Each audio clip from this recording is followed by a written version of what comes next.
Hey, it's Tuesday night time for Total Schmidt Show. I'm by the ocean. Let's do this. Hey, tune in every week as I travel the world and I talk to entertainers from all over the world. A lot of writers, a lot of comics, a lot of dancers, a lot of singers, a lot of comics, a lot of producers, a lot of tech people, a lot of comics, a lot of pianists,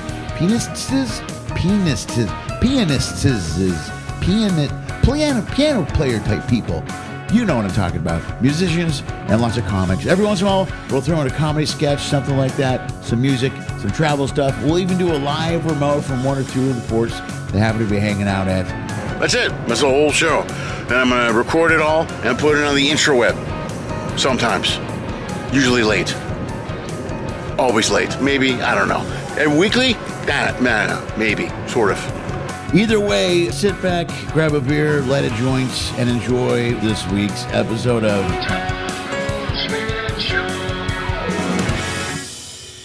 Hey guys, welcome to Total Schmidt Show. How you doing? If you're watching on YouTube, it's 6 o'clock on Tuesday nights. If you're watching right when we stream.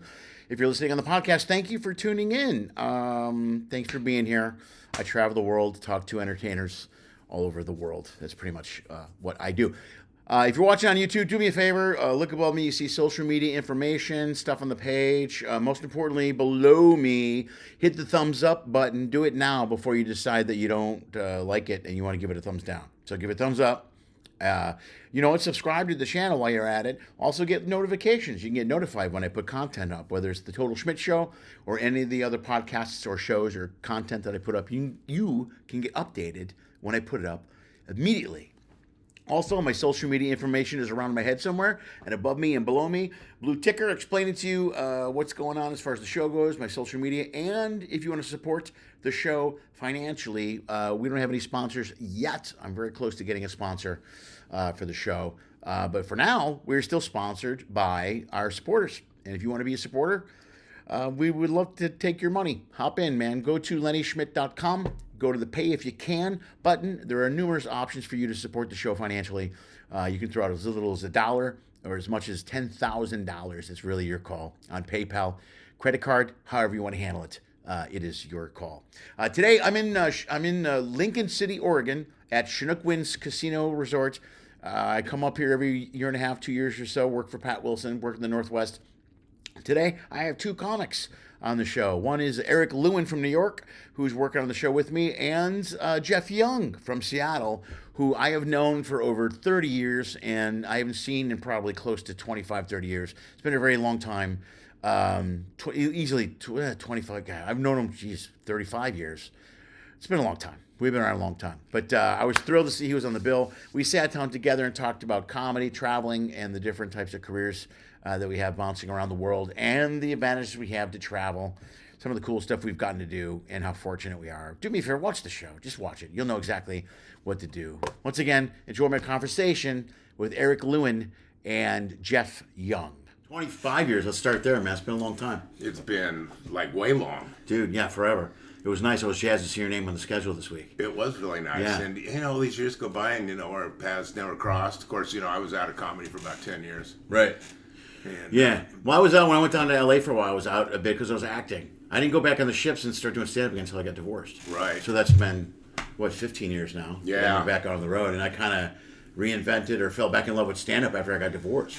Because I started writing a bunch of shit about being divorced. And, it just changed everything. Oh, I know. When I moved back to Seattle, as soon as word was out that I was back, I started getting calls. Hey, you still doing it? You want to get on stage? And I was like, yeah. And then, it's just like, I never left. Yeah, right. No, it's like riding a bike, dude. Last night you said you did the show. You're like, I haven't been on in 3 months. Yeah. I go, that show, dude. You fucking walked right By the up. way, he saved the show after that woman almost died. Yeah, the one that passed out. Yeah. Which I haven't seen that in a long time. That was right toward the end of your set. This woman just fucking. Oh yeah, he's starting to build towards the finish, right? About 5 minutes from the finish, and all of a sudden the bottom falls out. That'd be a great feeling. Boy, here comes the fucking 5-minute hitter, man. 911. I'm closing the show sharp right now. Stop! Call 911. Oh, what? Well, I've always been good at ad-libbing under pressure. So when I got on stage, the first Well, they say laughter is the best medicine, but I don't know what happened here. You know? Yeah, I hope she's all right. But they're checking her blood pressure. Pat said she saw that woman we talked about earlier today. My God. She saw that nurse woman later. That's amazing to have the talent to check blood pressure with just your mind. Yeah, really. Some drunk EMT, right? Just taking the pulse. Oh, I think it was 137 over 87. Yeah, dude. And it was good. It was an interesting. It was a good show. It was interesting. Like we were talking about when you bring up anything, like you mentioned politician, like left wing. I didn't realize how right wing this crowd was. So I got up on stage, and even when you mentioned like New York or L.A., like we both got booed when you said New York. They're like, boo! Yeah, I know, right? I never had a response to my address. Like, I was that close to pandering when I back up. Let's hear it for, you know. Yeah, you should have. You should have, dude. You should have jumped on the Let's West hear it Coast for bandwagon. the New Yorker and the Chicago guy. Right. And how about your own Northwest own boy here? Right. You know? But yeah, they're just... yeah. Did you drive down from Seattle? Yeah. All right. Did you, how long is that? 5 hours? It's a good 6. Hit some traffic around Portland, so I got rerouted and tried to, some back ways. But that's about pushing the boundaries of what I'm willing to do these days. I'm about 4 hours and I'm done. You know, dude, I can't drive but back. I lived on the road for years. I was telling him I drive over 3 hours. I start falling asleep. I can't fucking do it, man. Did you drive from Vegas? I drove. No, but I drove from Portland. Okay. And it was basically like through a fog from The Shining or something. Oh yeah, Yeah, right. Just trees and desolate. I didn't know where I was, and luckily I ended up here. I don't know. It's funny, but it's 10, 15 years ago. Well, I remember in the heyday when I was doing this full time. I mean, there were situations where you're driving 8, 10 hours, just enough time to get to the hotel room, throw some cold water in your face, put a change of clothes on, and go do an hour. You know, right. Those days are long gone. Yeah, I can't fucking. I did one to Minot once when I drove. No shit, I left Chicago. I was going to Minot, and there was a storm coming. I go, I better leave early. I want to get ahead of the storm, and it caught me. And I got stuck in it, driving all the way through Wisconsin, Minnesota, North Dakota. All snow, man. Just a whiteout. When I got to Minnesota, it was whiteout. And I mean, I'm no shit, 18 hours. I drove 18 hours. Whoa. And literally got there. Like, they were already starting the show. I went in, dropped off my shit, just changed my shirt. No time for a shower, bro. Ran to the room. The feature was on. I walked in. I go up. I do my hour or whatever. I come off stage, and I go, man, I'm going to get fucked up tonight. So I get a drink. Fucking one sip. I go, I can't do this. I gotta go to bed. I was out. But I drove, I remember losing time driving. Going, how am I losing time? I go, this is fucking ridiculous. Yeah, right? Yeah, the storm was just killing me. How many times have you been driving and it's like you forgot there's a time zone, and now it's like, oh shit. I just lost another hour. I'll never forget. I was working for Yuck Yucks up in Canada, and we had about an 8-hour drive through the BC Rockies. Yeah. Winter. Oh, dude. And my opening act, great guy. First time we'd worked together, and I about lost my mind because as we started driving, he informed me that he wouldn't be able to drive at all. And I'm like, what the hell are you talking about? Dude, that's a heads up you should get before you leave. That's what I said. He goes, I've got anxiety issues. I said, what? Dude. And so I'm driving down, and we're driving up over this pass, and it's icy, and I'm fishtailing a little bit, but I'm a good driver. I grew up in Colorado. I'm not driving on this stuff. I look over. He's got the paper bag. Oh yeah, this went on the whole trip. He'd start getting freaked out over these mountain passes and pull out the paper bag and start hyperventilating into it. You don't need to tell everyone about my problem. I was so pissed. We pulled in 30 minutes before showtime. Yeah. I told him, go up there and you just stay on stage and until you see me. Right. You drive Yeah, that you long fucking jetted out. in a blizzard, right? Your eyes are just... Oh my God, your head's fucked You're up. twitching. Now, were you drinking coffee or trying to stay awake? You're all fucking... But then you're so wired. It's one of those wired where you try to sit there and you jerk because you think you're still behind the wheel, right? Right, yeah. Somebody walks by you, like, whoa! You think they're bad. Exactly. Whoa! We became good friends after that, but I was so pissed that night. It's like, and over the years, we reconnected after several years, and I brought up the paper bag, and he started laughing so hard. I said, I hope you got over that. He goes, I did. Yeah, you better. If you're going to drive through those mountains, But there's nothing gives you more confidence than driving over Mount Pass, looking over your passenger, and they got the bag on. You're like, shit, do you know something I don't know? Oh, God, too funny. Way too funny. God, I don't do much of the roads. Even when you fly, you got to take into consideration the weather out here. Because you forget, people forget about the mountains out here. That's one thing I learned when I worked the Northwest out here. You know what I mean? You look and you go, oh, it's only like 2 hours. You're like, no. You better think about the time of year and the mountains. Because the mountains adds a good fucking hour to the up and down. You don't realize. Sure does. You know, well, GP, you know what? Because back then we had the maps and the Rand McNally and all that shit. There was no GPS can adjust for the mountains. So when you type in your phone, you'll get an actual time. Sure. Back then, you just saw miles and you did the division in your head. Right. You went 180 miles. I can make that in about 2.5, maybe 3. Right. And you don't realize, oh my God, there's no way I'm going to make that in 4. Right. It's been like that going over the mountains, the Cascades, from Seattle to like Spokane. Yeah. You know, you're on all of a sudden it's down to one lane. All of a sudden there's 50 semi trucks stalled out, and you know, I never missed a gig because I mean I'll never forget the time my timing chain in my Honda broke on my way to Portland from Seattle to do a gig. Jeez. And there was a tiny gas station we walked back to, just less than a quarter mile, and they had a phone, but it's like, who am I going to call? We're kind of not close to anything, right? They had a CB radio. True story. I got on the CB radio. Breaker. You know, I'm broke down. I got to make a comedy show, and any truckers heading to Portland that can help me out. This true story, man. A few minutes later, guy comes back. Hey, is that comic still there? You know, and I'm like, come on, you know, 10-4, ring it. He goes, I'll give you a ride there, but you got to make me laugh. So you got to tell me a couple jokes. So, and I'm trying to remember what jokes I did, but I told, and you know, it's tough doing jokes over a CB radio, right? It's like, why did the chicken cross the road? Over, and then you gotta wait for the guy to come back. I don't know why. Over. But I'll be damned, he U-turned. He got off at an exit, came back, and picked up me and my ex-wife, who was my opening act, and drove us. I mean, this big semi wheeling down a residential street to this strip mall to the club. Wow, crazy. I don't even remember how we got home, but you know, those were back in the good old days when you know people helped each other out. Because I left the keys, you know, in the visor, and I called like AAA or something. And they came and towed the car. I did that a couple of times. Down closer to Portland. Yeah. Fixed it. Didn't cost an arm and a leg. And then actually, I think they came and picked us up and brought us to the car. The mechanics. Yeah. Yeah, people were cool back then. No one's cool like that anymore. Nobody will help you out. Yeah, nobody will do that shit. You're stuck on your own. But dude, that's old school fucking resilience right there. I'm telling you what. How am I going to get there? Well, you know, that's coming up from the old school where the show must go on. Right. There's no excuses. I don't care if you have to run. You know what I mean? You just figured you got there. But it was like, God, yeah, we got to get there somehow. And I'll never forget that. You know, that CB. I'm trying to remember. Maybe it was one of my old crew jokes. You know, why'd the pervert cross the road? Over. that might be a bit. I don't know why. Because his dick was stuck in the chicken. Over. I'll be by to pick you up. Over. Oh yeah, and I wouldn't trade it, man. What a life! When we're too old to even do this shit anymore, man. The memories, and the stories we can reminisce about. You know, that's what's so great about getting together with, you know, the OG comics. Well, I was talking about that's like with any comic you work with. If you don't see him in a while, when you hook up 10 years later, it's like no time went by, and you're just talking because you live the same life. You register, like we're talking stories. You tell stories to people like that can't be true. And a comic will go, I can do one better than that. I know, right? That's exactly. You know, it's an elite fraternity. You know that we're all in. I would have thought you guys came here together in a truck.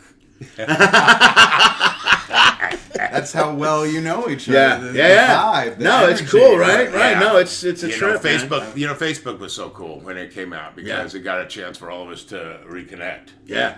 And just see what each other's doing and stuff. It's cool. And on the other hand, you know, it's kind of it's really been a helpful tool for marketing comedy now. Yeah. But we had none of that back in the day. Yeah, I know. I can remember putting flyers on telephone poles. Yeah. For the club. But now you've got to, like, the show's over, but it just started because now you got to get on Instagram. You got to get on TikTok. It's a constant. It's a constant. Well, I put like this weekend. I had 4 posts go out, 2 posts each day on different platforms. Right. It's a constant job. In fact, yesterday morning I was in Portland. I was with Chad Daniels. Chad had a show down there, so I went. Also, his show, my buddy Fritz was opening for him. And I got up early in the morning to fucking plug the shows and stuff for next week. And I'm like, and Chad's like, what are you doing this morning? I had to work for 2 hours. I had to set up posts for the next day. So the problem is that it never fucking ends. It's like it's good and it's bad. Like I always say, if there was no comedy, I don't think I'd be on social media. I would love to be off the grid. Are you making any money off social media? Not yet, but Yeah. I'm close. You know, Good. I'm close to my YouTube channel, and I get Patreon stuff, and I have a couple of the website stuff. But I'm close to my YouTube channel to monetizing. Nice. So I'm pushing like crazy. You know, so I tape a lot of stuff. I put up a lot of clips, a lot of shows, a lot of stuff like that. And the plan is to monetize by next year, and I probably will. Cool. And I'll hit it. But then, once you got to feed the machine, bro. Once you feed the machine, once you monetize, it's a little bit easier because then what they do is they'll go back to your old library. So once you hit one that's viral, everything before starts to hit. Right. Yeah. And then it'll make it almost a little bit easier. So I can almost cut back a little bit. So is there ever any pressure to constantly have to come up with new stuff? Because if you got, look at my good buddy Brad Upton. You know, like 200 million views. Right. They've seen so much of his act. It's like there's got to be pressure, man, to do different shit. Well, you know what burn material. Yeah, well, that's Right. here's what I do with the social media thing is I've dropped. I got one dry bar. I got a bunch of stuff on Sirius. So I've done 4 or 5 albums. I got a couple hours of material, but I don't put up material on the social media. I do something on my page called Jokes on the Water, and it's crowd work. It's me working the crowd. So that stuff I'll put out, and it's only 1 to 2 minute clips. It's really fast. Yeah. And I'll throw it up, and I'll pull up 1 or 2 a week, and then you can just watch it, and then you can go back. I got maybe 80 of them, or whatever, and you got a whole bunch of them. One thing I did do is the last special I did, which is on YouTube, I broke that into 1 to 2 minute clips and released that as well. So there were about 47 of those that went out. Nice. 42 of those. But once those went out, then I don't really do that material in clubs anymore. You know what I mean? Right. But I'll do it in ships, but I won't do it in clubs. Because in ships is different, because you got to have, really be a good ship comic, you got to have 2 or 3 hours of fucking material. You got to have 2 hours of clean shit. And you got to figure half the audience that doesn't even know how to work the internet. Right, exactly. Yeah. And most of them, well, they're starting to catch up, man. But that's why I do the Jokes in the Water thing. Because if you put material up, you're going to burn all your stuff. So I try not to put stuff in my act on. I try to do. So do you get enough repeat cruise passengers Dude, to I get see a your ton. act that you got to keep rotating that material? I've got people that have seen me like 4 times on a ship. I saw somebody saw me 2 weeks ago. Like, this is the 3rd time we've seen you. I got one couple seen me 3 years in a row on their anniversary cruise. Wow. And they go, "Hey, we're back." And I'm like, "Hey," I'm like, for a minute, I'm like, "I don't know." They don't. I'm on a ship every week, or I do a show every week. Right. But they're so cool, and you forget, like, as a comic, even if you do a gig once a year, like if you go home and do a gig, you're like, "I want my friends to see different shit." Your friends have been seeing you in months; they don't remember all your shit. Like, in fact, when you do shit, they go, "Oh fuck, I love this bit." So that's okay. Right, yeah. That works. But in your mind, like, shit, I did this bit the last 2 times I was here. yeah. What am I doing? But you don't realize that to them it doesn't register as quickly because you're on stage every night. You know what I mean? So just to you, you're like, I gotta have different shit out there. Yeah, I'm not working every night. I'm kind of semi-retired at this point. Good for you, brother. I would love to get there. Yeah. You know? And so I really, I do a couple shows a month. I'm happy, right? Yeah. But the one thing I keep writing material because I'm kind of to the point where I'm bored with my shit. If it's after I, milk it. Yeah. No, I know. For a while, I can't keep doing it. Yeah, Just for my own the audience will still suck it up and they'll love it. Yeah. The old shit. But I just get tired of it. You don't feel it. I don't. I got to get passionate about But it. you know Current it. life. Yeah. Plus, you got to have something behind it. Like, I know a lot of guys that are doing this. They've been doing the same act for years, and I'm like, dude, how can you live that life? I would go crazy. We change. Yeah, your life evolves. Think about it, dude. Well, after 25, 30 years or whatever, how long you been doing it, stand-up? 8 years. Yeah, dude, from the moment you start to the moment now, everything changes and evolves, so you get different shit to talk about, Oh, there's no question, I won't mention any names, although I did mention him when we were talking around breakfast, but, long-time legendary comic, prop comic, and we ended up, so we worked together a lot back in the 80s and early 90s, and then, years and years and years go by, and so about 3 years ago, I was doing a show at a casino up by Seattle, and he was on the bill, and we hadn't worked together in probably 20 years. Right. And, hugs and good to see and stuff, and I was hosting the show, so I bring him up, and I'm standing back in the wings, and I couldn't believe it. I felt like I was at a time capsule. Not only was it the same act, Dude, it was word for word, the same pauses, the same everything, and some of the stuff was really freaking old. Right. Some Reagan references. Well, just like gay characterization. Yeah, out of outdated references. Yeah, right. Right? Yeah, And, And I was blown away. I couldn't believe it. It's like, how could you, and how could you keep doing that for like 40 years? Dude, I'd shoot myself. I couldn't do it. I mean, I would lose all passion. I get excited about new shit, and it comes through when you're on stage one telling little new thing. Dude, that makes your night. You tell one new joke that works, you're like, fuck yeah, it was a good night. Right? Absolutely. Absolutely. You know what helps me is, dude, my daughters, man. Dude, my daughters, they're 22 and 18. They totally keep me relevant. I mean, I actively run stuff by them all the time. Nice. And I'm like, what do you think about this? What do you think about this? Like, it's kind of, they've helped me rewrite a couple of jokes. No, you should do this. They're like, Dad, don't do that. And then some stuff I do because it works for my character. Right. I'm like, well, then I'll keep it because I don't like to play the old guy that's clueless or angry, but I like to play the old guy that's discovering shit through his daughters. That's kind of like, oh, cool. Oh, you're right. So that's more. Well, and everybody in our generation can still relate to that. One of the reason I think comedy is so hot right now is it's our demographic, man, have raised their kids. They're all gone. They're all empty nesters. Right. Yeah. Weed's legal, and they're like, let's go back out and see comedy for the Right. first time And in like 30 years. It's cheap Yeah. compared to Oh, yeah. everything. An evening out? Yeah. Oh, yeah, 100%. If you go to But a club. you know what? It's also, anybody who remembers, when they were younger going, how much fun they had at comedy shows, and then they come back in their 50s. And after, an evening of laughing for an hour and a half, you walk out of there feeling 20 years younger. Yeah. You know what I mean? Yeah, right. And so I actually prefer the older crowds. I haven't got a whole lot to say to the young people these days. I don't want to be that get off my lawn comic. Right. Right. The old stupid. Right. I get you. The lame. Yeah. What's cool is like I noticed like on cruise ships. You talk about a cruise ship audience. It used to be they were older. They're old and they're uptight and all that stuff. But you figure people in their 60s and 70s now grew up in the 70s. They grew up on Carlin and Saturday Night Live. They're way hipper when they're in their 60s. Shit, I'll be 60 next year. You know what I mean? I mean, for these I'll be people, 70 in another year yeah. and So a half. people, our generation, dude, they're way. That's the comedy club. That's the people that were out at the clubs back when we started out, Right. in the 20s and 30s. And now they're on ships and they walk in. Dude, those ship shows are packed all the time. People come in and they're usually, it depends on the line. Sometimes Holland, they're very, not only they're older, they're uptight. They're a very uptight generation of, that's not my crowd. They're very, they don't like, they're offended by everything. And, and you're like, okay, well then I'm not working that line. I'm just not going to do the show. As opposed to like the carnivals. Carnival, Norwegian, even Princess just changed their format recently, bro. They changed, they used to do, they were the hardest one to do, I think. 2 clean 45s you had to have. So a lot of guys couldn't do it. So I do it. I've been doing those theater shows for years. They just restructured to club shows. And club shows are 30-minute sets, and you have to have 2 clean 30s, and then you do a clean adult 30. And then they rotate you throughout the week on the club. So you do more shows, but less time, and adult shows. Princess never did adult shows. Right. So, but all these lines are starting to start. Even Holland was starting to do adult shows, and the reason is that they're asking for it.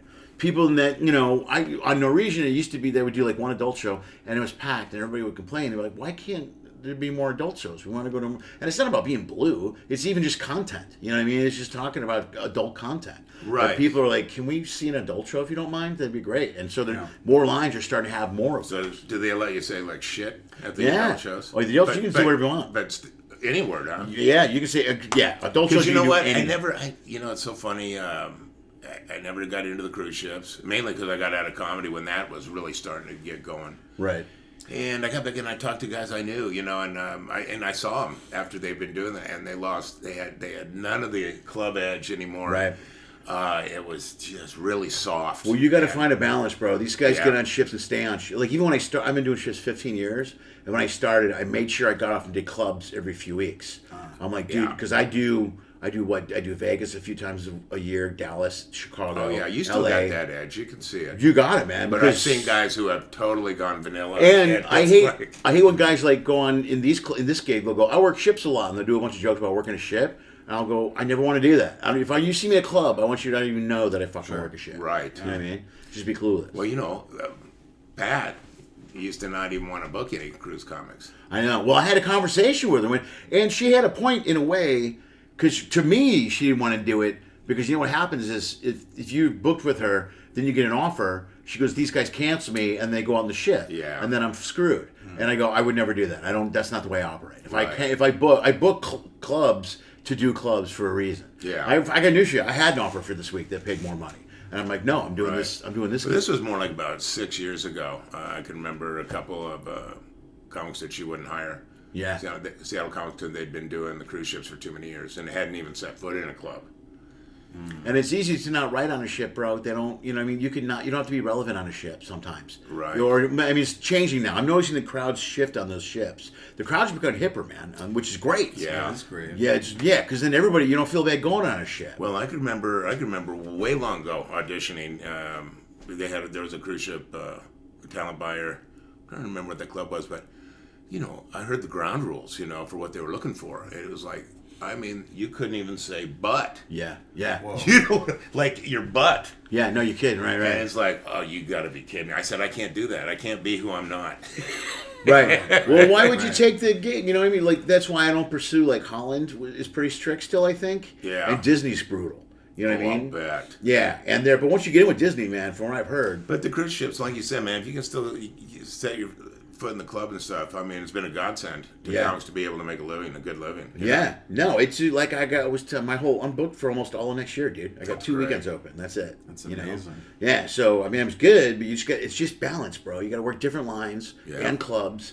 It doesn't matter if you work, think about it. I remember when I started out, we used to do Orange County. We used to do the Laugh Stop in Orange County. That's where I met Kelly Moreno. I met him way back then. Right. And we used to do shows, we'd do open mics on Wednesdays and Thursdays, and you'd go up and you did 10, 15 minutes. I knew a couple guys that did 20 minutes and crushed. And you'd go on the road and just eat it. They couldn't survive in Winnemucca or wherever we went. They just couldn't do it, man. And it's like, you can kill forever in your hometown club. Right. But if you don't mix it up and be able to work the country, you know what I mean, you're screwed. Yeah. I headed out fairly soon. In fact, first road gigs, me and the Seattle boys were up in Canada. We'd get on the Victoria Clipper passenger ship and go up to Vancouver Island and work I did the Victoria. Stu Scott run. The Stu Scott run. Right, my God, yeah. So you know it. And that was fun, but it was also brutal. The early days. Dude, it was fucking Working they were real good to Americans up there. No, their idea of buying you a drink was to throw beer-soaked napkins at you while you're on stage. And of course, you know me, I'm a big guy. I never put up with shit from them, and I had some great Canadian American material, and I got the respect. I was like one of the top 10 American comics working for Yuck Yucks. For years. It's tough to get into Yuck Yucks, bro. That was my bread and butter for many. That's badass. Over Are they 10 still years. around? Oh yeah. Yeah. But for over 10 years, and they took such good care of you, man, because not only would they'd fly you to the gigs, they'd also provide you a rental car to drive to the one-nighters, and they'd come, and they had a beautiful hotel in Calgary, which was like, it's where you could hook up with all the other comics who were touring on Yuck Yucks, because that was our layover. Yeah. And it was fantastic. I worked coast to coast. I would go out 6 weeks solid, and they'd take care of you. Hotels, rental cars, they pay all the gas.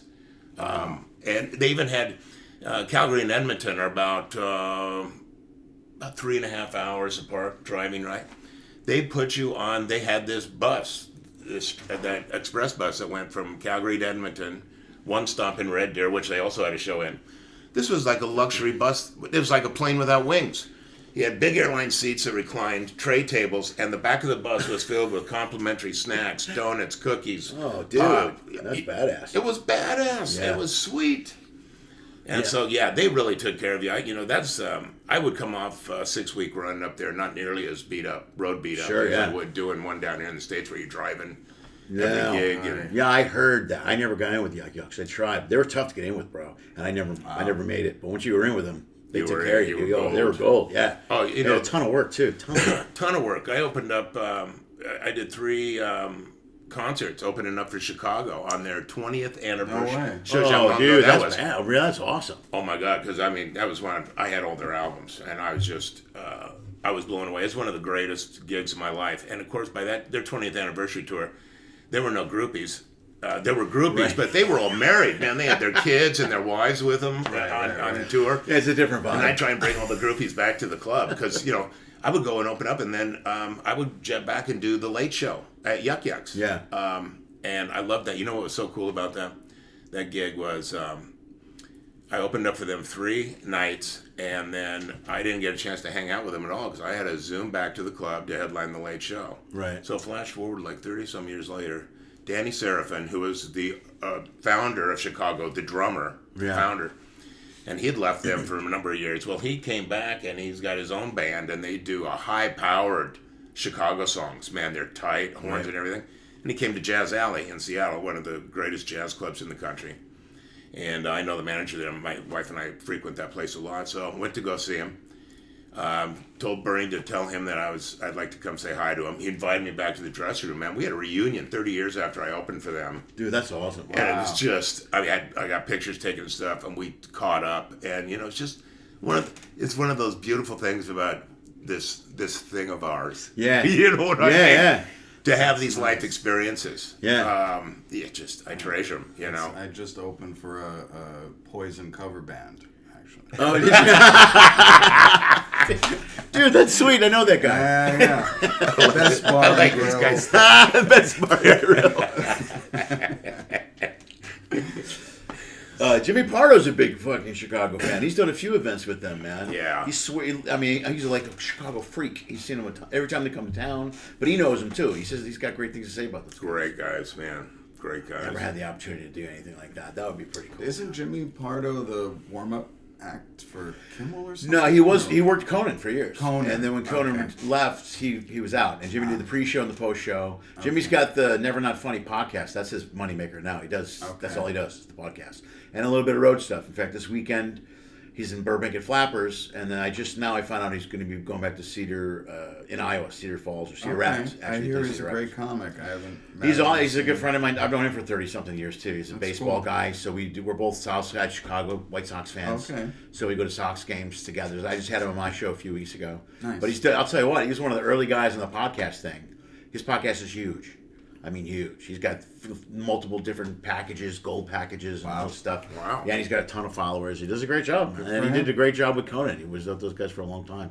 So you never did comedy in New York, right? Have you ever gone back there to do comedy? I did the Stand a couple times. Okay. Where did you start? Can I ask where you started? I started in L.A. Okay. I basically never thought I'd be it was not even... I was a criminal lawyer. Seriously? Yeah. Really? Yeah. I mean, Yeah. Dude, I love that. There's a guy named Faraz Ozel. Just a side story, really quick. You know Faraz Ozel? I do not. He was gonna be. He was gonna be in the. Damn it. What's the word I'm looking for? The CS. This not the FBI. What's the other one? The CIA? The CIA. It was gonna be like CIA international interrogation. He had to decide between like the CIA and stand-up. He literally had to make that call, and he went, "Fuck, I'm gonna be a comic." Yeah.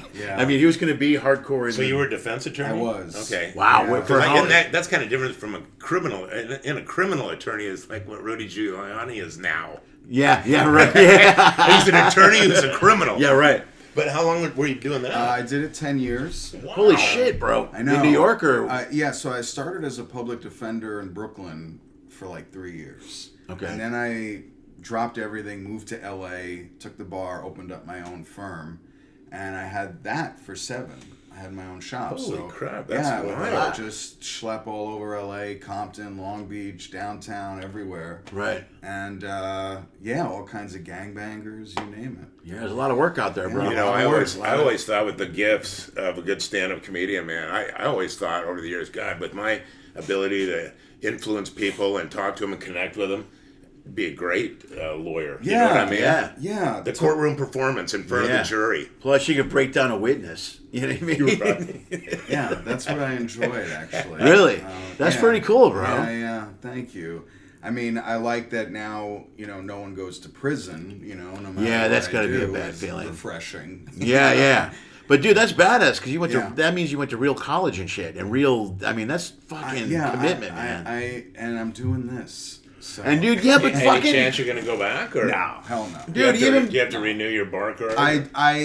Are you updated? Like I'm inactive, Right. so I don't have to pay a lot. Right. But I pay enough to keep I'm licensed in both It's like states. SAG. Yeah, so I can always, dry clean a suit if I have to. Yeah. Oh, right, and get out there and do it. Yeah, but I will not. But dude, I love the commitment of leaving the legal profession and going, fuck, I'm gonna be a comic. Right. You know what I mean? Yeah. Talk about doing what you want to do. That's awesome. Thank That's you. really awesome. Yeah, it started. Do you guys know a comic named Greg Romero Wilson? I know the name. He's a killer. It's not the Greg Wilson, is it? It is the Oh, Greg then I know Wilson. him. Then for Yeah, sure. I know yeah. Greg, yeah. So I started, there was a class that he did, like a stand-up kind Right. of artful lecture about whatever, and my friend told me to go, so I figured maybe there'll be some like chicks there or something. That was when I was single. And Greg was so great that by the end, I'm like, give me the rainbow package, I'm in. And so from there, I got into bringer shows at the store and all, started doing that as much as possible, da-da-da. And then I moved to Vegas and started getting like regular club works. Right. That is awesome, Dude, right on. I wasn't paying attention. Maybe do you do any? No, Lawyer They court? don't know. We'll never know I'm a lawyer. Really? Yeah. Why wouldn't you go down that road? You probably got some You crazy I- people you defended. Also, some of the stuff you may not be able to talk about, right? No, I talk about it. Okay. I don't give a shit. No. So these guys are in the witness protection They're program. fucking locked I can't up. mention What this are they guy's gonna name. I didn't say I was a good defense attorney. Cut to him a year from now, going, he made bail. He made parole. To this day, I have a phony address. Public. Yeah. on No, the why wouldn't you, bar. bro? Fine, bet, yeah. I don't want like some dude from De Niro from Cape Fear. Yeah. Some shit. coming at me. He sent my brother up. Dude, what if you're ever in a situation where you're on stage and one of those dudes are in the crowd? That was. Hasn't happened yet, but after last night, It's going to happen. anything's It's going to possible. happen. It's gonna happen. Especially if you're doing a spot in LA somewhere. Some Yeah, guy yeah. might, hey man, you repped my pros. Right, you fucking. right. Gonna have to start wearing a wig or something. That's too funny. No, it's a different Eric. Yeah.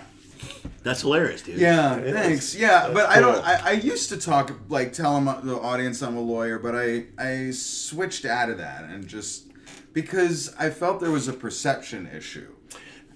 I'm sure like that- I'm 100% a comic. I'm not that, and I didn't want to protect. Plus, you don't want to piss off all the divorced guys, who lost their entire life to a lawyer.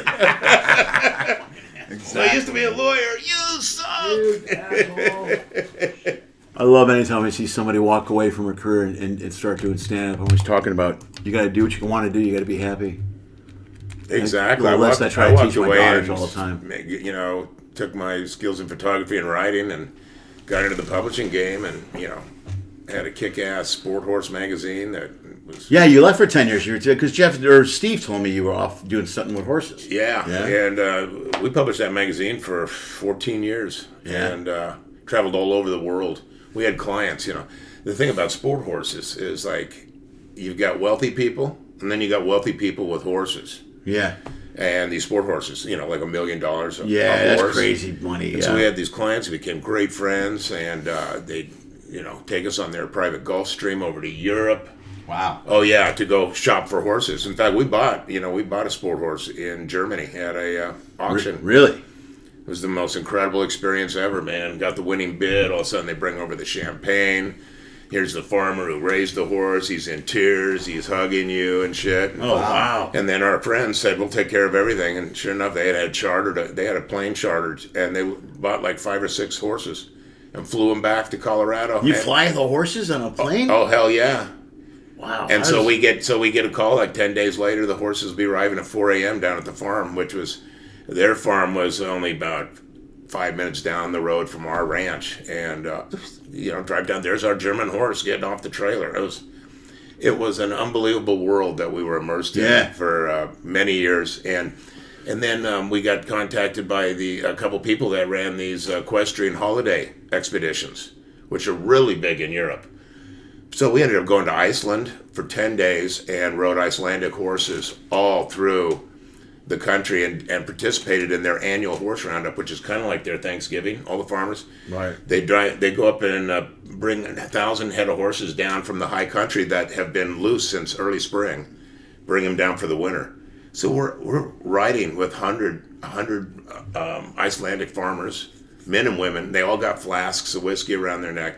It's a huge cultural thing. Really? And it was just unbelievable. And the great thing about it is I, did my photojournalism on all these trips and for the magazine. So all the feature articles were about all these trips we took. We went to Tuscany and rode horses all down the ancient road to Rome. across these 2,000-year-old stone bridges. Oh, and- dude, see, that's badass So shit. where I can love we that. see this? Is it available? Actually, yeah, horseconnection.com is the website of the magazine, and I've got a ton of articles all archived, along with the photographs and stuff. Amazing. Yeah. It was an amazing adventure, and I'm so glad I did it because it really broadened my entire horizons because, the 20 years before, 25 years before that, it was just comedy. Right. Traveling comedy and, writing comedy. But Sure. to be able to write... Condos and cocaine. Yeah. To write full-length articles and then go to all these... We got flown down to Brazil for 10 days, stayed at one of the richest families in all of Brazil. They're the largest breeder of Lusitano Spanish horses in the world. And we stayed at their incredible... I don't even know how to describe it. They had solid steel gates. Yeah. And armed guards in towers. Because Brazil is like, the guy had already thwarted a couple kidnapping attempts over the years. Oh, Jesus. That's how rich he is. Oh, my God. Okay. He started a bank in Brazil and became a global bank. Right. And so... Oh, yeah, he's one of those guys. Oh, I see, yeah. Oh, right. God, And so, dude, we stayed in this villa, in the guest villa, and swimming pools. And, they said, hey, when you get up in the morning, look outside to make sure that the guard dogs aren't running around. Because if they are, don't come out yet. Right. Oh my God. But I mean, the thing was a damn fortress. Right. And they picked us up from the Sao Paulo airport in a bulletproof Land Rover with bomb-proof, actually. Yeah. The glass and the doors were so thick. I mean, I was like, why are we doing this? But I realized why, because, when we stayed a few days in Sao Paulo before we flew out.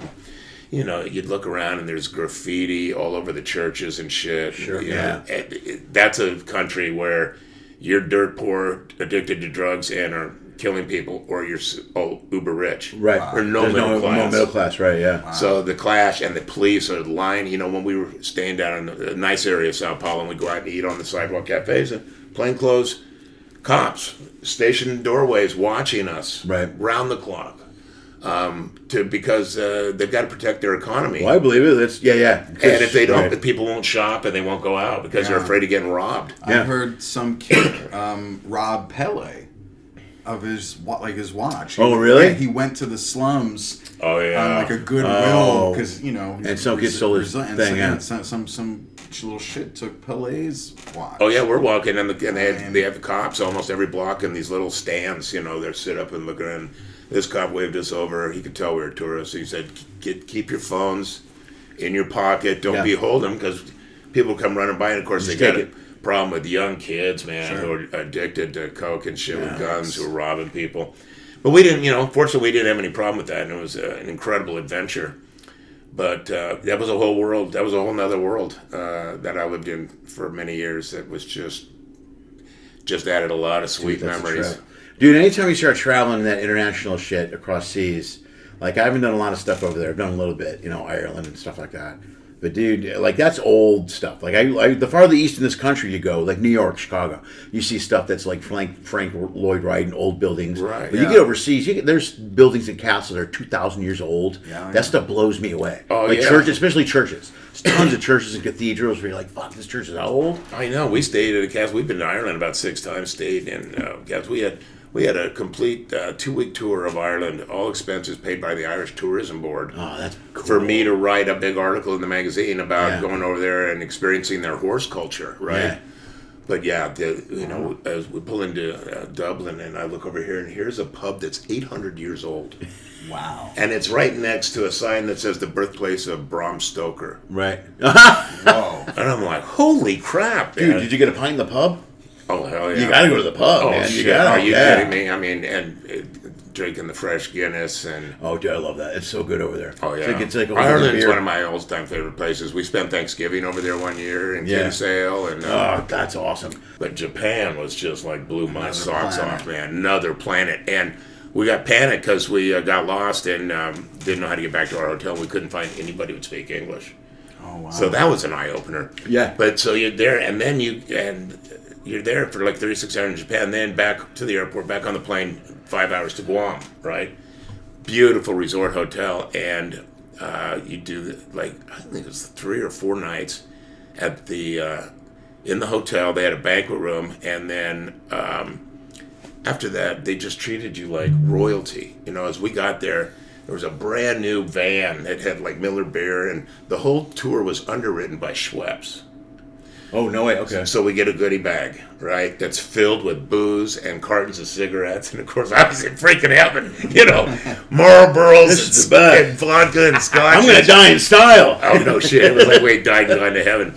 But they had all these activities for us. You know, they took us out marlin fishing on the Mariana Straits, jet skiing around. And then we had a driver, and it was a native Guam guy. And he introduced us to the native moonshine. Ooh. So we were there over the 4th of July, okay? And they celebrate it there because one of the reasons we're doing the show there is because I think it's Stewart Air Force Base is on Guam. Okay. So you get all the service people, right, coming to see the shows at the hotel.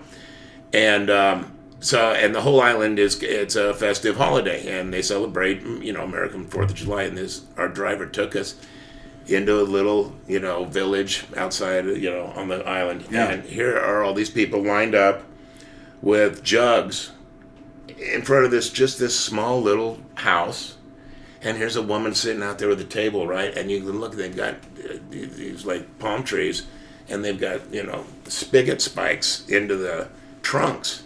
And they're filling these jugs with the juice out of these trees. I'm like, what is this? They call it tuba. Swear to God. So we each get like about a gallon of it each, right? And our driver's telling us, all right, this is what we party with, this is what we drink. You drink it, and it ferments in your stomach, and it gets you buzzed for hours. And you keep drinking it. Yeah. And so we did.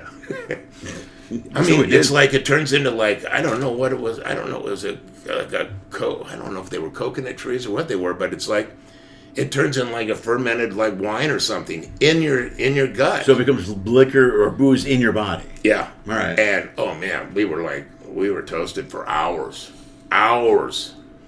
But it's these kind of little adventures, you know. Yeah. And then after the show, then the owner of the Jungle, which was the biggest strip club on Guam, in Guam, would come over and take the comics to his club. Right. Set us up front row, all the liquor we wanted. They'd give us each a stack of like $51 bills. I mean, they gave us money to tip the girls. We didn't have to do shit. Right. And you just sat there. Gig? Yeah, I know. And they called it the Jungle because it's all like, it's jungle foliage all around it, and there's no walls. He has armed guards that watch it when the place is closed. Right. Whoa. Because it's all open. But I mean, that was just a mind-blowing. Yeah, I heard about that. Steve Barkley turned me on to that gig. Chicago Steve. Yeah, and I can't remember the guy. He lived there who booked it, but it was hard to get those gigs because the deals, once people got those gigs, they weren't going to give it up. Yeah, there's only 52 weeks a year, so yeah, you know what I mean, yeah, hell yeah, they're gone. I mean, when diving, I mean, it was just unbelievable. Yeah, yeah, that's the biggest travel gig I've ever had. Yeah, I heard about that Guam gig. I almost went there to do that Air Force Base not long ago, but the deal fell through because it was something about travel. It's it's pain in the ass to get to Guam. I mean, it's island in the middle of fucking nowhere. You know. I'll tell you what, it was a long trip. I was finishing up a couple weeks working down in the Bay Area, and I flew from San Francisco to Japan and then home, and then when I was done, back to Seattle. Right. And from San Francisco, it was like 15 hours. Yeah. It's a long time. Oh, I'd never been on a plane that long. I had like 4 meals and 4 movies and yeah. No, I did. The longest I did was 13 on a plane once, but it's still, you're in the air you're amazed. Yeah, you're like it's 2 days of food and shit. Right. When we cleaned up, it was almost because I had the good seats, so the little lounge seats, we could wash up. There were 2 mornings. It was almost like being on a train where I got up and got cleaned up, every day. And they come in. It's like having maid service. On a plane. It was just surreal. Like, okay. After a while, you forget you're on a plane. Like, oh yeah, we're on a plane. Okay. That was wild.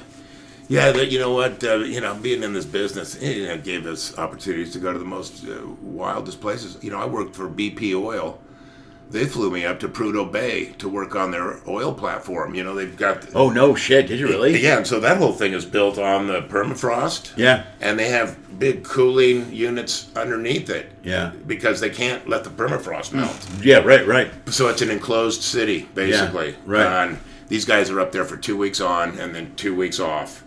And everything, they've got everything in there. Bowling alley, movie theater, and Right. and paid like a bandit. And I went up there and I do a show Friday and a show Saturday and fly home Sunday. Yeah. It was ridiculous. And then great. they take me out. You know, I stood on the Bering Sea, frozen. You can see the waves frozen in mid-curl. Oh, no way. Oh, yeah, and that's the real thing where you can look across and see Russia. Yeah, right. You know what I mean? Yeah.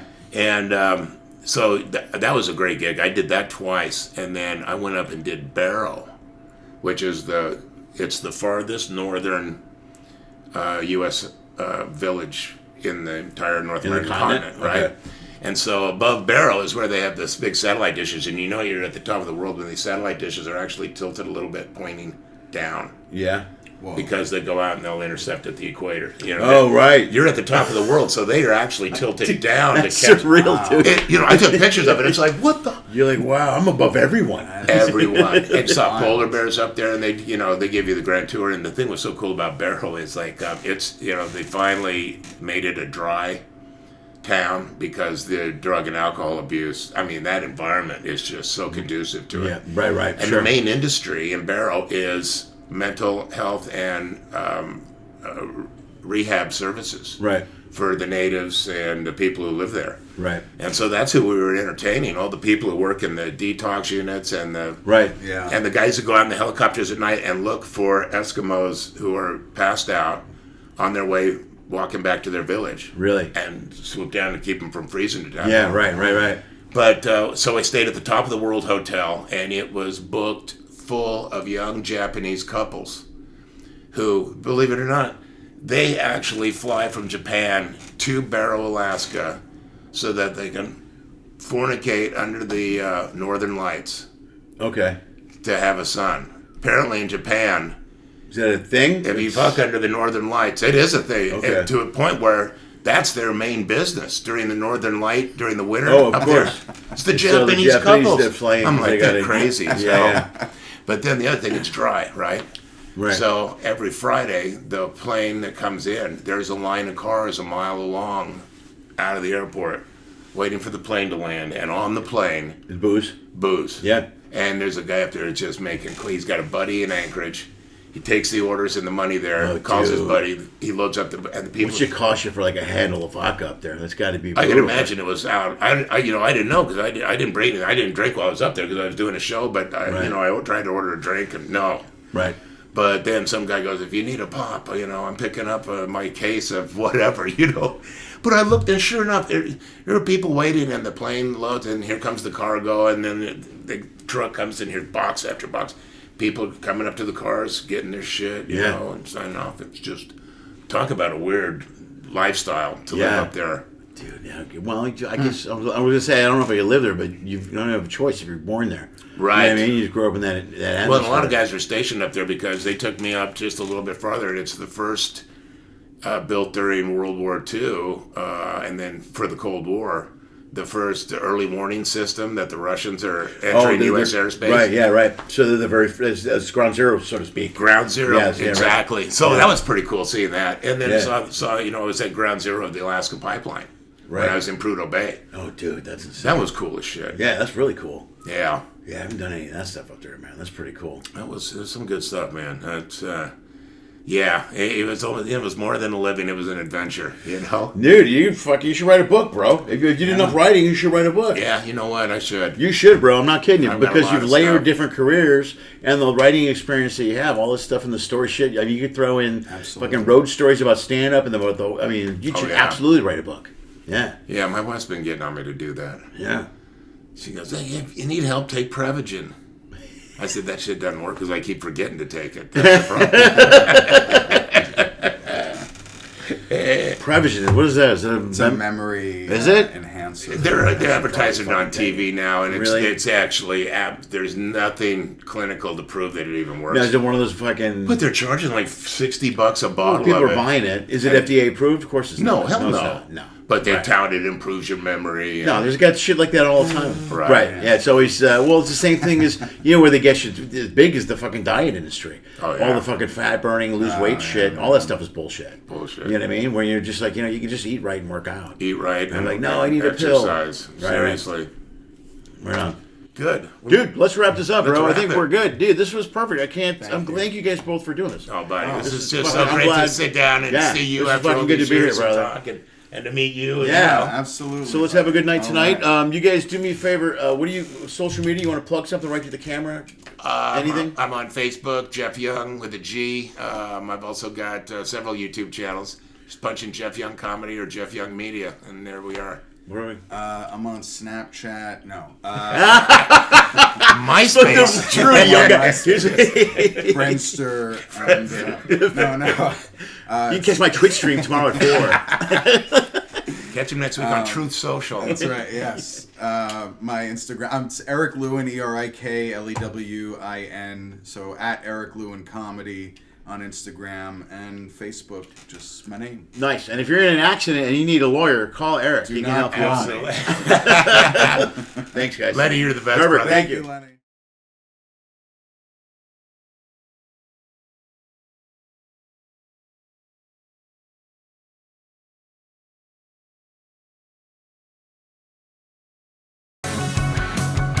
Total Schmidt Show streams every Tuesday night at 6 p.m. on YouTube. That's the video version. The podcast, the audio version, is found on all audio podcast platforms by 7 p.m. the very same night. Follow us on social media at Mr. Lenny Schmidt. That's where we can be found on the Facebook, the Twitter, the TikTok, the MySpace, OnlyFans. Some of those I'm lying about. Go to the Lenny Schmidt Comedy Network on YouTube. Subscribe to the channel. That way you get updates every time we pop up new videos and new episodes. Also, this show is financially supported by followers, subscribers, and supporters. If you want to be one, please feel free to do so. We would be more than happy to take your money. Go to LennySchmidt.com, click the Pay If You Can button at the top of the page, and you'll get tons of options where you can support us for as little as $1. We hope you enjoyed today's episode, and thanks for tuning into